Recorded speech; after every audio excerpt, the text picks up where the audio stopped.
Hi, I'm Natasha Sinyanovich, and this is Women Like Sex, a myth-busting podcast that examines the many, many medical, scientific, and social facts about female sexuality that were never, in fact, facts.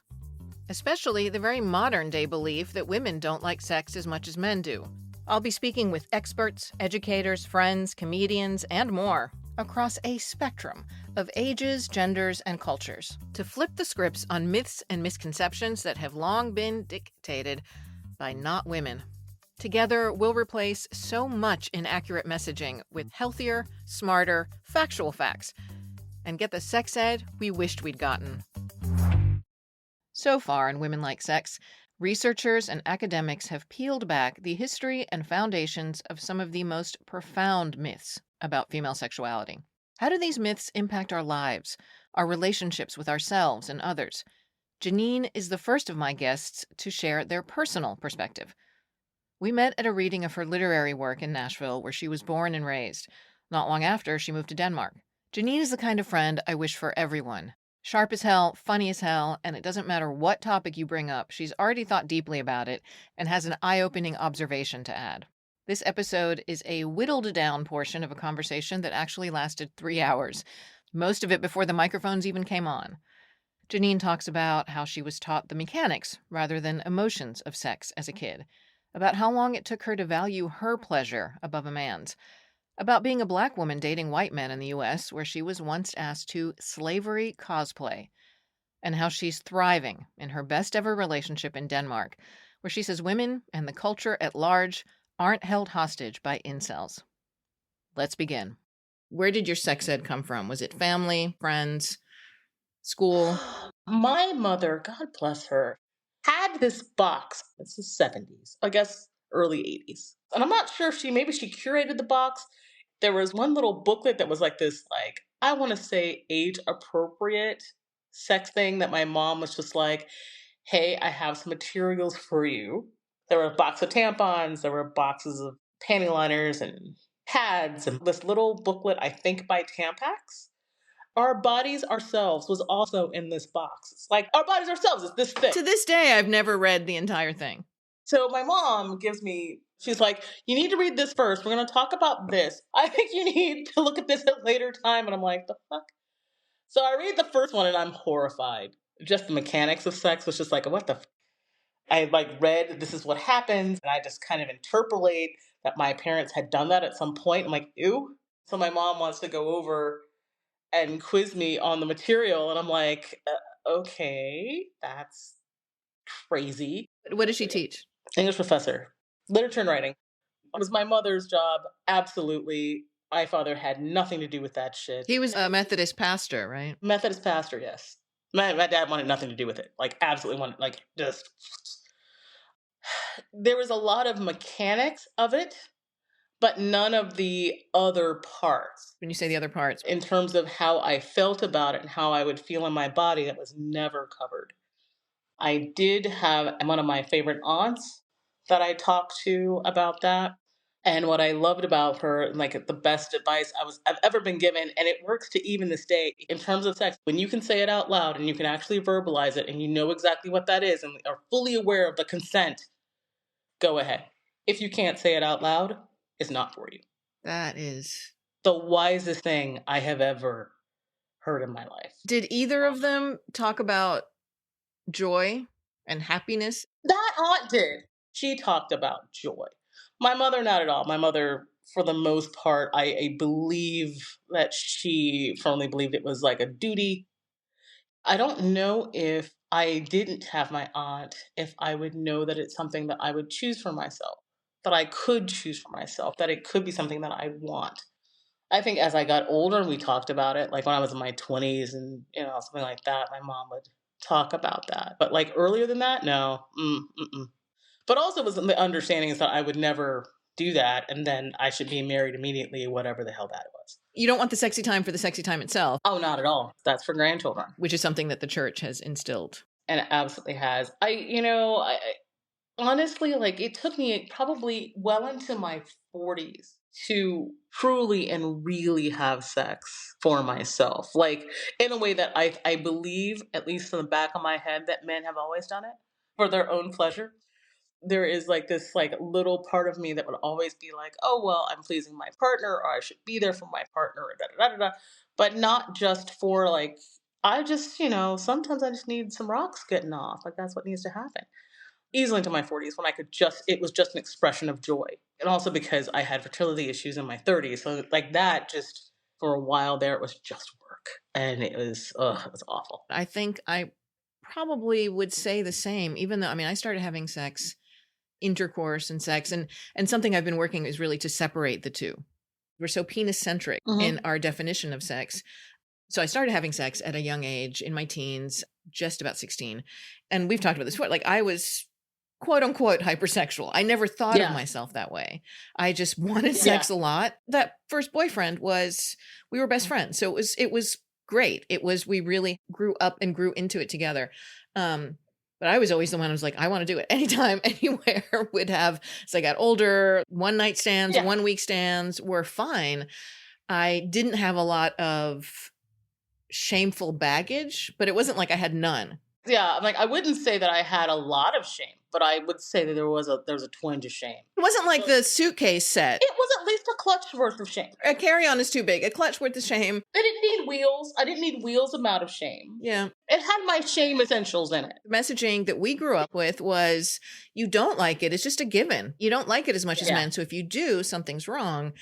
But even with just a clutch full of shame, which is very lucky, right? Compared to so many other women. Exactly. It wasn't until my 40s that I really, not that I stopped caring about the other person having pleasure, but there was just this added layer of pressure that was gone.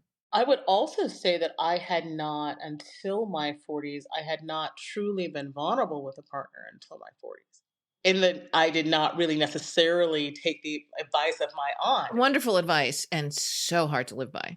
And hard to live by, right? So like, or I said it but didn't mean it. I feel like I couldn't until I was later in life just be open about this is what I want and how I want it, and be very vulnerable with my partner. I feel like there was always a certain amount of masquerade and play before I got older. And I'm not sure if I'm going to ascribe that to that particular partner. We're very, very close. He's like my best friend. But it took me a long time to get to that place, to get to just absolute vulnerability with another person. Who knows what? It's the stars aligning. Some of it is age and maturity. Could be that we're both of the age and maturity to be able to do that. Yeah. There are other partners that I deeply loved, but I was never vulnerable with them. Ever. Really, truly vulnerable? Not at all. I'm, at my core, a clown. Exactly. And in bed. And if you ask my partner, Ted, sometimes he's like, okay, can we be a little more serious now? Our superpower as a couple is we make each other laugh all the time. But sometimes he's like, okay, but I think you might be killing the mood. Even if I could be really silly in that context, I still had a hard time saying, hey, I don't feel done.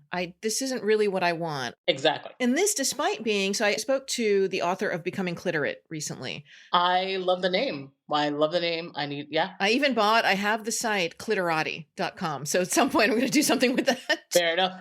Yeah. She says, there's nothing elusive about a female orgasm. When women masturbate, they come about as quickly as men, like 4 minutes average for men and women. Easily. The only reason we think it's elusive is because we have been told that penetrative sex is how everybody orgasms, and that's not true. And everything else is pathological. And I still thought there might be things wrong with me, even though when I watch a movie and watch people orgasming during intercourse, I was like, oh yeah, that makes sense to me. I can do that. But only about 2/3 of women, or less than 2/3, a little over half of women can do that. Almost everyone, it's basically everyone's like 96% of women orgasm clitorally through direct clitoral stimulation, and intercourse really only if your clitoris, and it's the position of the penis and it's the shape of the penis, and if your clitoris is being stimulated. I had a partner who was like, hey, can I just figure out where things are? I swear to, like, if he could have had a pen and paper to map it, I swear to God he would. And he was just trying to figure out where everything was. And suddenly he was just like, oh, And I'm like, well, what is that? And apparently, like my G spot is about an inch forward from, I guess, all of his other data that he was comparing against. But apparently, I was some kind of outlier that my G spot was forward. And he was like, "That's really odd." I'm like, okay, weirdest thing ever." But this is also like the thing about like dating people who are engineers. The so-called G spot, like there is no scientifically proven G spot. No, They call it the rule of thumb. hmm If a woman's clitoris is an inch or less from her urethra, exactly. she is far more likely to orgasm during penetrative sex. We've been looking at it the wrong way, right? The sexologists, the Scientologists, no, like the scientists, the medical professionals, because they based sex on penis penetrating a vagina. I also think that men, I think actually to their detriment, think of sex only as orgasm. And because they're like, okay, we're done now. And that's not really, you're not really done then either. I think that that particular like perspective of that really like shortchanges everybody. I'm not done after my first or whichever orgasm. I still want to be held. I don't consider sex done at orgasm. That is not when I believe sex is done. It's more of an event. I was listening to, and I want to speak to this researcher at the Kinsey Institute who was talking about like the three ways that women orgasm: deep kissing, clitoral stimulation, like the three most effective ways. Hmm. What's the third? I don't even know if it was intercourse. I can't remember now. And deep kissing, when she said that, I was like, oh, right. Absolutely. It's so much broader, but we've been taught, and men and women too. And it's not like it's just all the fault of men. No. And this could be a misogyny thing or whatever, because women are told we should have sex even when we do not want to please our partner. What that does actually is it means that we are having unpleasurable sex. We don't even want to be there. Like we're just like staring at the wall and, thinking about the queen. So I think that for a lot of women, sex is, when people talk about sex, it may or may not be pleasurable for them because they are taught that they should be giving their body in situations where they do not want to.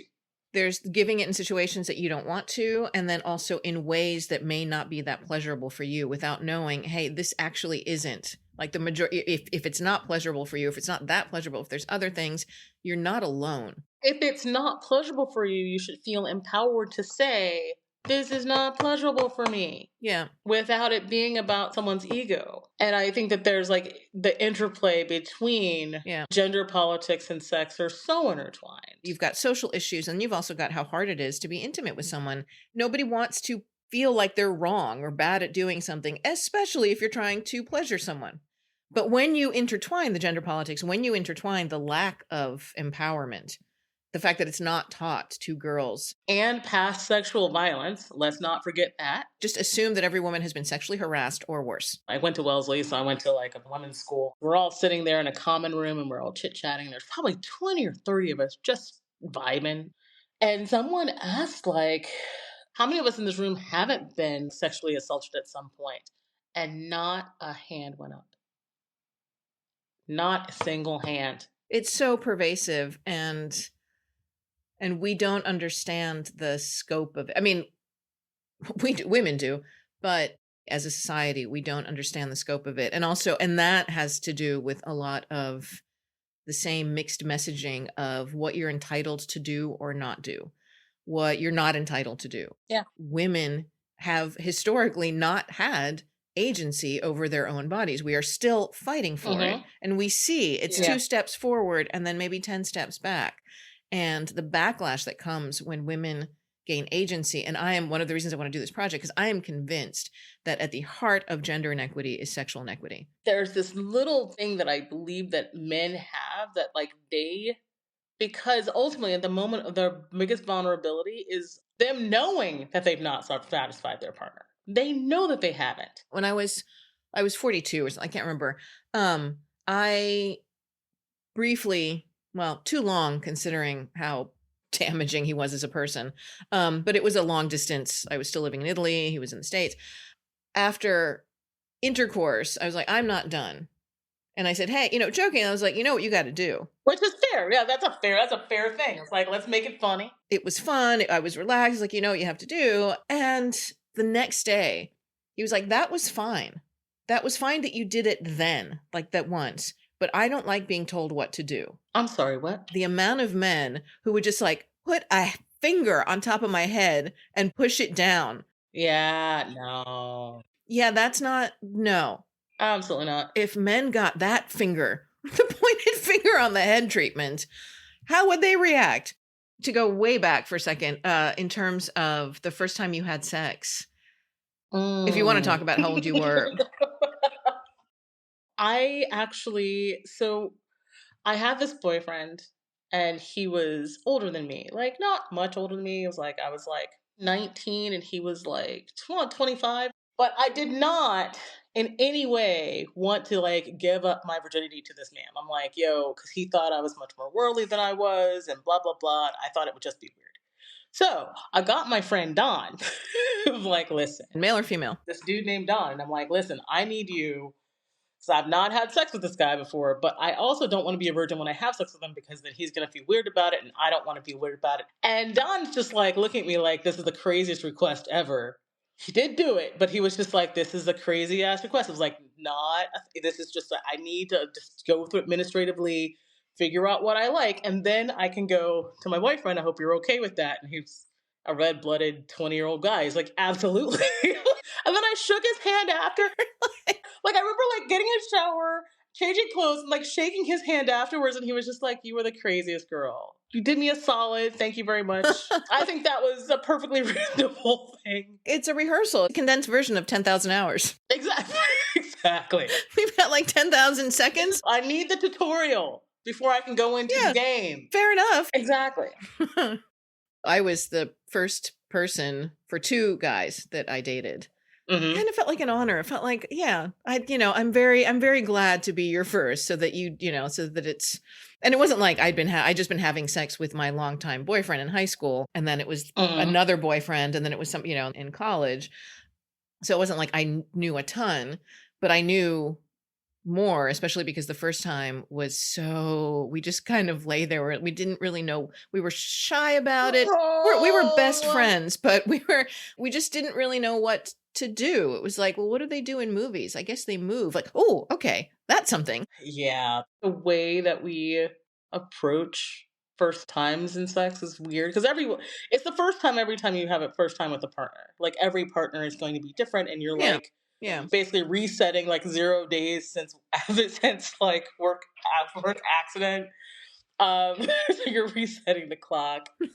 You still have to learn someone all over again. It's a different person. It's a different set of circumstances. Which is what makes it exciting, which is also what can make it when you think there's a connection, and then when you take off your clothes and you're like, oh, we don't have this chemistry, or I don't really know how to communicate with this person, or I'm kind of bored. I consider it like a conversation.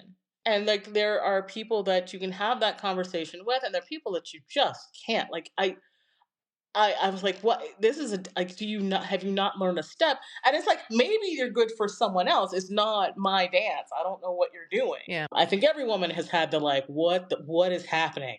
Like every woman has had that moment. This is another sport. Rhythm gymnastics is down the hall. Yeah. I'm sure there've been men who felt the same way about me, but it's just like the times when you're just like, I do not understand. Because most of the time it just gets better and better. That's how it should be. After 10,000 hours, it's just like, okay, this is what we're doing. Okay, In your 20s, nobody knows what they're doing, and people have body issues. I was with the same guy most of my 20s, and so the guy I did the dry run for. Did you tell him that you had the practice run? Absolutely not. He went to the grave thinking that. Bless his heart. It's modern, this myth that women don't like sex. African American, like, church culture, like, we're not supposed to.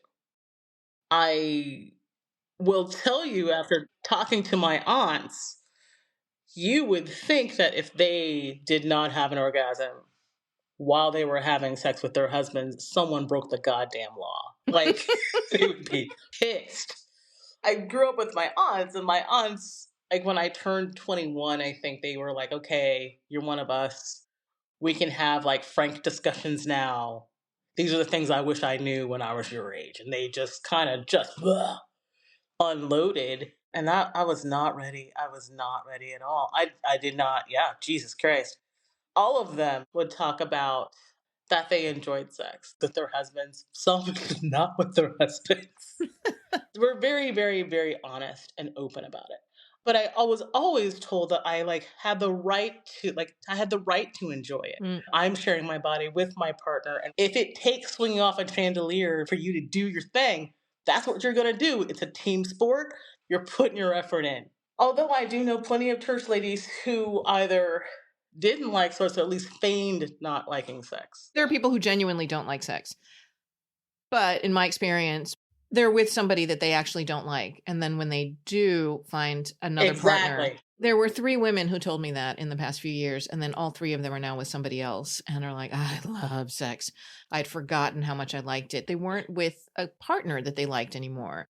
Just because you did do the thing doesn't mean you enjoyed it. And we probably need to talk to a therapist about why you felt the need to like have some kind of weird humiliation ritual in which you had sex out of duty that you know you didn't enjoy. Yeah. What bothers me is I know far too many people who do this ritual where they're having sex that they know that they don't enjoy. They feel as if it's some kind of accomplishment that they did it Right. with partners who they don't really like because those partners don't give a fuck about whether or not this person had pleasure or not. If you're having sex and it's a chore, everyone knows it's a chore. Like it's not a secret. You know it. To push someone into it, and yeah, like you're saying, that those are other conversations. But truly, like when I think of these friends, and this is anecdotal, obviously, Obviously, this is not like I don't have numbers on it. 2 who are straight and 1 who's gay, who were like, I truly don't think I like sex anymore. And I would tell them, like, listen, I'm not a therapist. I'm not trying to shame you. I'm not trying to tell you that I have some kind of answer. I don't know. All I can tell you is from my experience. When I really like someone, and I don't even have to like them emotionally if the sex is good. I just have to be comfortable because I consider sex a conversation. Yeah. I need to feel seen. I need to be heard. I need to be understood. And all of those things have to happen.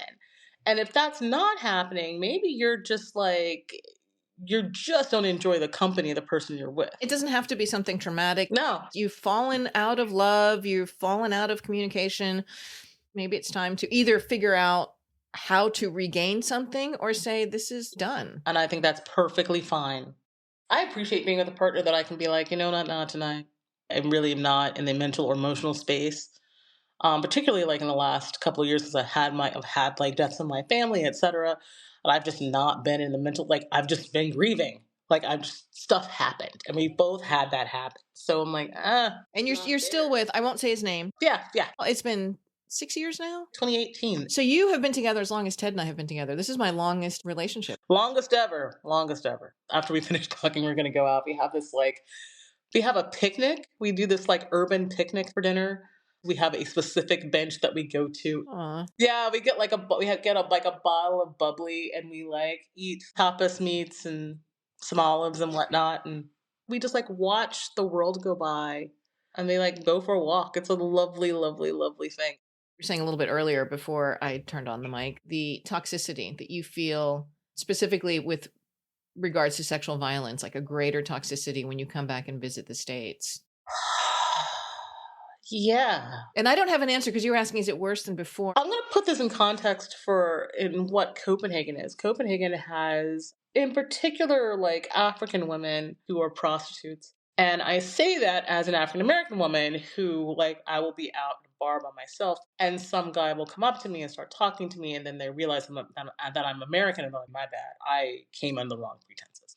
Either they leave or they stay, but like they know what they're in for. And that's just really interesting in terms of how race politics works here specifically. But also this sense of when like men are approaching women and just want to approach me. Even approaching me as a prostitute is nicer than how men approach me in the States, which I think is wild. When I lived in Rome, I'm very much in the center of Rome, but I lived near this boulevard where the sex workers were. Hmm. On either side of this large street were two one-way streets. And late at night, if I missed the bus, I would just walk home and never Hmm. ever felt scared. Yeah, yeah, yeah. Often, like, somebody would roll down the window as I walk by going, "Hey, how much?" It was never a problem. I'd be like, "No, I'm Hmm. not working." And they're like, "Okay." And then they would just roll the window back up or just drive on, and it wouldn't be I never ever felt scared walking down the street in Italy. Ever. Even in the middle of the night. Never, never, never, never, never. Never. No. I don't feel that way in Copenhagen. And I actually when I do feel afraid, it's this like American echo. Yeah. Like I remember walking past Tivoli, it's like really early in my living there, and I'm walking by and I hear pop, pop, pop, and I'm literally like on the ground. I see my friends, I pull them down, and they're just like, "What are you doing?" I heard gunfire. It's time. And he's just like, "No, it's the fireworks." I'm like, "Oh, I'm sorry." And they're like, "You are absolutely traumatized." It is living in trauma. And so this is the thing to your question, has it gotten worse? I don't know if it's gotten worse or the fact that you have been out of the country for so long. Because when I was out of the country for 16 years and would come back intermittently, Hmm. once I let my guard down, once gender violence wasn't such a pressing issue, Exactly. it's not to say that it doesn't exist in Italy by any means. Of course, it exists everywhere. Does it exist in the same way in America? Not at all. No.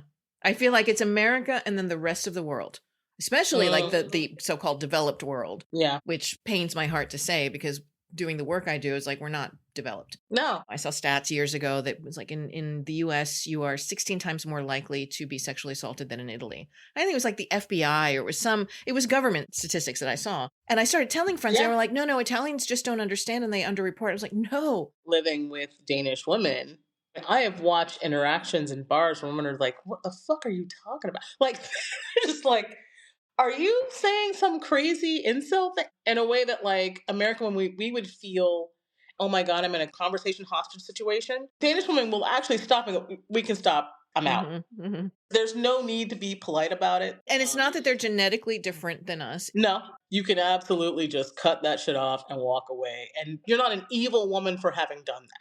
Right. And I think I told you this. I was telling a group of Italian women about an experience I had in college when I went out with a guy. And at the end of Hmm. it, he said, "Well, I paid for dinner. Now you owe me." And that wasn't even the point of the conversation. I don't even remember what the point that I was making. That was just part of the story that I was telling. And everybody stopped. There was like 8 women. They stopped me and they all jumped on that. They were like, wow, that's a sick man. That's an absolute, like, what was wrong with him? And, they were asking all these questions. I was like, I don't know, because we didn't Yeah. go out after that. That was the end of that. But I was like, but that's American dating. May have done it to me before. And I'm like, absolutely. I'm like, in my pocket. And there you go. This amount is enough for me to be free of you. When I moved to Italy, things have changed now, but there was really, it is much more of, it's patriarchal. Everywhere is a patriarchal society, but there is this Yeah. sense of like, if you're a man, you pay for dinner. Actually, Danes are not like that at all. Yeah. But as an American, I'd be like, I need to make sure. And I would try and at least pay half or pay for it, and so for years, I could barely go Dutch, or as the Italians would say, basically go Roman. To try and preempt that, 16 years in Italy, I've never been told, and I dated a lot, and I was working in the film industry. I was constantly going out to dinner with people, might be dating, or it might Mhm. just be work, it might be social, never, not once, hundreds of dinners over 16 years. Did Yeah. any man ever say, hey, I paid for dinner, you owe me? But let's not forget, in some ways, because Americans, we've so demonized prostitution that we don't necessarily have an outlet for purely transactional sex, right? So what we want is we want the transactional sex, but we can't have it because it's illegal or whatever. And so because we can't have that, we're trying to make other things transactional. They don't necessarily need to be transactional. Or actually, while I'm on my on my soapbox, if it is transactional, then ask me because there are plenty of times it could have been transactional. We're just bickering about price. What I said to that guy in college, I was like, listen, I don't have a ton of money, but I'm financially secure. So sex would cost more. It wouldn't cost, it was a burger and fries. And that is very similar to it is this intersection of transaction and abuse. because Yes. abusers, right, they coerce adulation, that identity dysmorphia that underlies all of this of like, I feel good about myself knowing I've coerced or bought or done, somehow. They know that it can't be bought. They know it can't be coerced. They know all men who do this know all of these things. But what they feel ultimately is unloved and not only unloved, but also unlovable. And that can only spark intense anger, primarily at themselves. They're angry at themselves for being fundamentally unlovable because this is why they have to have transactional relationships. But then angry at women who are parties to the transaction because they're not giving them the things that they need. You can't respect somebody who you are coercing and intimidating into being with you, Mm-mm.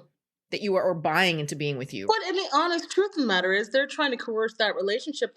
That relationship isn't for them. It isn't even for the partner that they've coerced into the relationship. It is for men to feel good to other men. It is not even about the partner that they're, coercing love or sex or whatever out of. I have coerced all of these things out of you, but I can't get love. Not that I can feel for myself. Yeah. And they have to resent it. Yeah, of course they do. But that's what happens when you think that everything can be bought. Or that everything is owed to you, because some of it is not even, I am giving Yeah. you something in Yeah. exchange. I am just giving you myself in exchange. I am the prize. What we're seeing is yet another backlash to, again, women have been gaining agency. Women have been in agency, and the backlash is genuinely like, we want to take it away because we don't feel like you love us enough. Are you effing serious? That is wild. Further, having a stay at home wife was always for a man of a certain pedigree. Yeah. All men are not of that pedigree and never have been. I don't know what delusion people have that, like, I need to have a stay at home mother, but we can't afford it. You couldn't have afforded You could never have afforded it. And those who could afford it in the 50s were this very small smidgen. Women have been working for millennia. It's not a 20th century invention. And also, let's not forget, like, particularly in the Deep South, Black women were not allowed to be, due to vagrancy laws. Even when we could afford to be stay at home mothers, the state refused us as stay at home mothers and forced us into working. Like reason why lots of Black women were taking care of like white children in the 50s is because the mechanisms of the state forced us out of our homes. And also to equate the labor, the physical and emotional labor, as love is also equally ridiculous. And even if we are talking about stay-at-home moms, people talk about it as if it's a cushy thing. It's horrible. It's work. It's 24. You're on call 24/7. I have always thought about that. It wasn't that I ever made a conscious choice to not have kids, but I thought, like, that is exhausting to me. I don't know that I have the emotional and mental stamina for that. I don't think I do. I know, how about this? Maybe I did in my 20s and 30s. I absolutely do not have it now. Everyone in my office is having a baby right now because you can have a baby in Denmark and have time off, and because there's an entirely different structure here, so people can have children. I look at them and they're having it in the best possible circumstances. They look fucking tired. They look exhausted. It's tiring, which doesn't mean you shouldn't do it, but recognize that as being exhausting. Recognize the amount of work that it takes to do that. And when we flip it, when a man does that, he's this amazing hero. I think what's interesting here is that we have, you get paternal leave. So you watch men who are like walking around with baby carriages with their other guy friends who are also walking around with baby carriages. And they're just like, oh, we're outside. Yes, we're outside. And they're like watching them complain about the baby crying. It's really kind of fascinating to watch them because they're also tired. Yeah. And then I'm thinking about it as like how would happen in the States and like, how dare you not pull your weight? And how dare we let them not pull their weight? Yeah, especially because women who are, if they're working, when they come home, they're also expected to do housework of some kind or, child caring work of some kind. Last question, and then I will let you go to your lovely picnic that I'm very envious of. Yeah. The fetishizing of Black women by white men in this country. Fetishizing is a really nice way of putting it's an excuse to do horrifying things. Historically, horrifying things. It doesn't mean it doesn't happen. Oh, it happens now, but yeah, I would say one, I would say that there is an element of Black women not being people to which they can do anything they want. There's two, the whole sense of absolute power corrupting absolutely. Mm-hmm. When you know that you can do anything to someone and there's no recourse that they have, and who is going to listen to them? There were laws for many, many, many years that a white man could basically take a Black woman as, I guess, a concubine or something. And there was nothing a woman could do about it. I don't even think that she was actually involved in the terms of her indenture. She just was their concubine suddenly, and they could do whatever they wanted to her without affecting that white man's marriage, which again can only happen if you just reject the humanity of the person that you're with. I also think that there is, at least currently, there is a little bit of humiliation kink that I think white men have that they really want. I have dated men who want me to be like mean to them for some reason. I'm like, but what is wrong with you? I don't, first of all, being mean to you exerts a lot of energy I don't feel like giving, first of all. Secondly, like they want some kind of stereotypical Black woman yell at me, blah, blah, blah. That's ridiculous. No one's doing that. Or at least I'm not doing that. Right. I do find, and I have been in relationships with white men, being in a relationship with someone of another race requires really deep understanding and a nuance of how race affects your interpersonal relationships. And you have to talk about it. Yeah. And it can't just be hot because we're having sex. It has to be something that we work on every single day. And it's, for me, particularly moving to another country and having to like understand another completely and really understand another culture. Then adds another layer to it. Completely different layer to that. This is actually the first, I guess, first white men I've been with that I feel like we're actually meeting it equally, because we actually know that we have full cultures that we don't fully understand in a way that, and I think it's probably to white Americans' detriment, I will always know more about white men than white men will think about me. Yep. And by necessity, because I could die if I don't. It literally could kill me if I didn't know. I don't know of any relationship I had with a white man in America would have ever worked, ever. Precisely because they would never feel the need to work as hard or to meet me halfway. But I've already done the work, so it's not like it feels just, it's a disproportionate thing, right? It would feel disproportionate. So I'd need to meet somebody so we're doing that work together and it would feel like we're doing that work together. Yeah. Which is, I think, what makes this relationship work in a way that it would not have worked in the States. It gave you homework. Yeah, coming here, like I had to learn a whole ass language. When you're having sex, what language? Both. I think it's just weird. I have like, let me try to use Danish, and he's just like, you're pronouncing it wrong. I try, But the sex is good between you. We've talked about that before. yeah, but yeah, like the white American men really. There is one out there. I met him who wants to do some kind of slavery cosplay, and I'm like, you have got to be out of your goddamn mind. Where he's the slave owner and you would be the slave. Yes. Like I could not get to my shoes fast enough. I was like unclothed and then suddenly clothed. I'm like, no, I don't know what the hell is wrong with you. The whole point is you're trying not to think about that. Like that's like, you should, I should know you well enough that I'm not thinking about past violence. That's crazy. That's crazy work. That's a whole other level. Yeah. I've had men say, I'd really, I'd like to play out your rape fantasy. And I'm like, I don't have one. What you're saying is you want to play out your rape fantasy and I don't want to know about it. I'm good forever. And like, and I think when I was younger, I would like occasional spanking. That's kind of cute. No, your rape fantasy. No. Mm-mm. I know women who are dominatrixes, people who are in BDSM community. And the way it was described to me was a radical consent.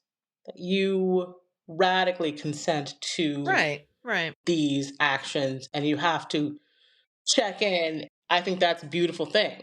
I think like one of the things that my partner and I love is we call it radical consent. Like if we're not both wildly enthusiastic about something, we don't want it. From a trip to the museum to sex. Like if we're not radically enthusiastic, Right. let's not do it because it doesn't make sense for us to like make each other do it. Like there are plenty of other societal make you do things that we don't need to do. People, I think, are better at creating boundaries, which isn't to say that they don't drag each other to events that the one person doesn't want to be at. Mhm. But I find that people are better at those kinds of boundaries than they are with sex. Absolutely, because they're afraid that they're going to hurt their partner's feelings or whatever. We don't teach that. We don't send that message verbally or non-verbally about sex often. Like if it's not fun, you shouldn't be doing it. Yeah. It is, yeah, it's so wildly important to be able to have that kind of having like consent and feel agency. Like I choose this and this is how. Do you live together now, or do you? No. We have two separate places. No, mm-mm. Like I do not. One 5-story walk up. Why? Having my own place in a foreign country that I take care of myself is important to me, and I need that. I need that kind of independence. I would say actually when I talk about like why sex with my partner is wonderful, it's because we have both learned to be very vulnerable with each other in other respects, and therefore that is wonderful. I did not know that that could be a thing. I've never had to be really vulnerable. Have I? I don't. I'm not vulnerable like that. That's crazy. He knows me in a way that I think that I'm positive no one else knows me, which is wild and was complete fluke because there's no way. It was not in the plan. The plan was to like move here and visit different cities every weekend, and I don't know what kind of weird European dream I had. I need to come because I love Denmark. Copenhagen. That's all I've ever seen. I have a guest room. That's why I have the guest room. It's for my refugees. It's fine. When I was 19, I remember seeing street strippers. Yes. Two guys Yes, dressed like they yeah. were cleaning, like they were street sweepers, and they stop, they get a boombox out, and then they started, and I was like, are they going to take off all their yes, they are. My 19-year-old self was like, why am I not living in Scandinavia? I miss you. I really miss you. We should do this more often. I'm in. Let's make it a monthly thing. At least a monthly thing we could do. We could absolutely do that. Jonynne and I are having monthly conversations ever since, all of which typically last for hours until one of us has to go to work or sleep, depending on the time zone. You can find a transcript of our conversation on the episodes page of womenlikesex.com, episode 4. Also, a shout-out thank you to my first Patreon patron, Jennifer Knapp, a friend, future guest on Women Like Sex, a formidable singer-songwriter, and an inspiration to oh so many through her music and Inside Out Faith Foundation. Both her website and the foundations are linked in the transcript. Women Like Sex is a flipped script production. It is executive produced and edited by me, Natasha Signanovic. Website design and artwork is by Ted Nunes. Edesio Martinez is associate producer. Vic Vinayak assisted on mixing and editing. For more information, for episodes and swag, or to subscribe to the podcast or Patreon, please visit womenlikesex.com, the Women Like Sex YouTube channel, or wherever you get your podcasts. This is Women Like Sex. Pass it on.